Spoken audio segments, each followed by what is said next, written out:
ఇంటర్న్‌షిప్‌కి apply చేయడానికి మనం అకౌంట్‌లోకి లాగిన్ అయిన తర్వాత ఈ లెఫ్ట్ సైడ్‌లో అప్లై ఫర్ ఇంటర్న్‌షిప్స్ అనే ఆప్షన్ ఉంటుంది.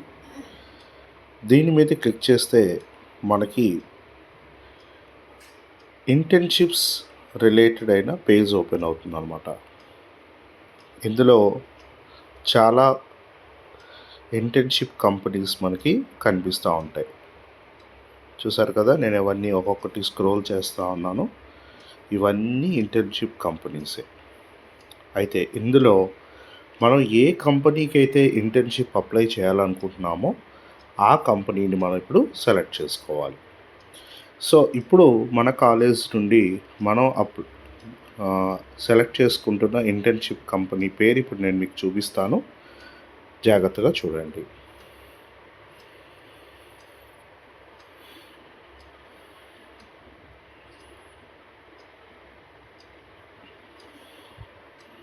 చూసారా ఎన్ని కంపెనీస్ ఉన్నాయో?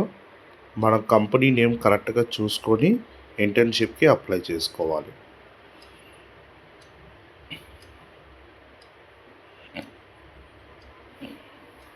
చూడండి, మనం అప్లై చేసే ఇంటర్న్‌షిప్ కంపెనీ ఇక్కడ council for skill and competitions అని ఉంటుంది. అందులో బీఎస్సీ కంప్యూటర్ సైన్స్ వాళ్ళు డేటా సైన్స్ అనే కోర్స్కి అప్లై చేయండి.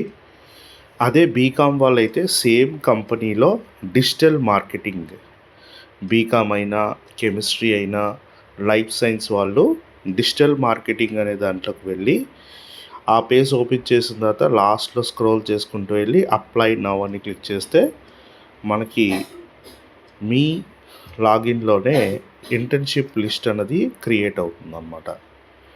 కంప్యూటర్ సైన్స్ వాళ్ళైతే డేటా సైన్స్ అనే దానికి అప్లై చేయండి.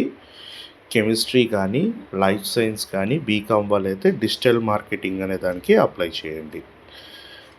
అక్కడ అది ఓపెన్ చేసిన తర్వాత స్క్రోల్ చేసుకుంటూ వెళ్ళి కిందన అప్లై నౌ మీద క్లిక్ చేస్తే మనకి ఇంటర్న్షిప్ అప్లై అవుతుంది. ఇక్కడ కాస్త టైం తీసుకుంటుంది. టైం తీసుకున్న తర్వాత ఇప్పుడు మనకి ఏం జరుగుతుందో చూడండి ఒకసారి.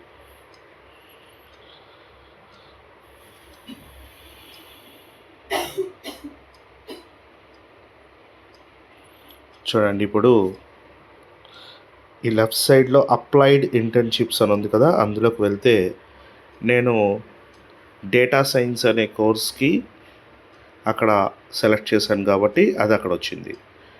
మనం అప్లై చేసిన తర్వాత ఆ కంపెనీ వాళ్ళు మన ఇంటర్న్షిప్ని యాక్సెప్ట్ చేయాలి. యాక్సెప్ట్ చేస్తే అప్పుడు